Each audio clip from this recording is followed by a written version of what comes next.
qu'est-ce que propose Ursula von der Leyen? Eh bien, la surveillance de masse 2.0. Donc la volonté d'Ursula von der Leyen à travers la Commission européenne, ce serait de pouvoir scanner vos messages privés sur toutes les plateformes, que ce soit WhatsApp, Signal, Telegram, vos emails, évidemment tout le reste, hein, Facebook, Insta, etc., mais ça c'est déjà le cas, à la recherche de contenu illégal. Alors sur le papier, qui oserait s'y opposer? Qui défendrait la vie privée face à la lutte contre les abus? Eh bien c'est exactement là qu'il y a un piège rhétorique. Car derrière cette apparente bonne cause se cache en fait un grand projet de scanner automatisé de tous les messages. Même les messages chiffrés, même les messages entre vous et votre compagne, entre vous et votre thérapeute, entre deux journalistes, etc.,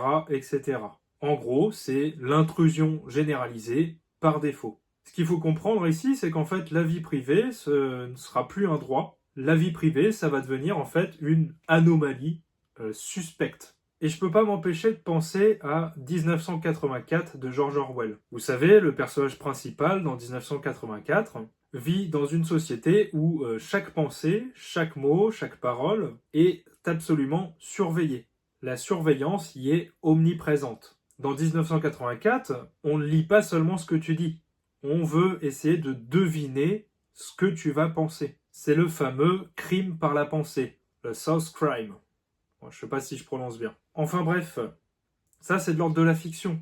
Mais que propose la Commission européenne d'Ursula von der Leyen? Un algorithme de détection automatique. Et qu'est-ce que ça permet? D'anticiper des comportements, de lire dans les messages privés, de t'étiqueter comme potentiellement dangereux avant même que quoi que ce soit ne soit prouvé. Et ça, c'est pas une dystopie. C'est une tentative d'instaurer un ministère de la sécurité prédélictueuse, directement hérité de Minority Report, avec les méthodes de Big Brother. Pourtant, la vie privée, c'est un peu son espace intérieur et c'est la condition de la liberté.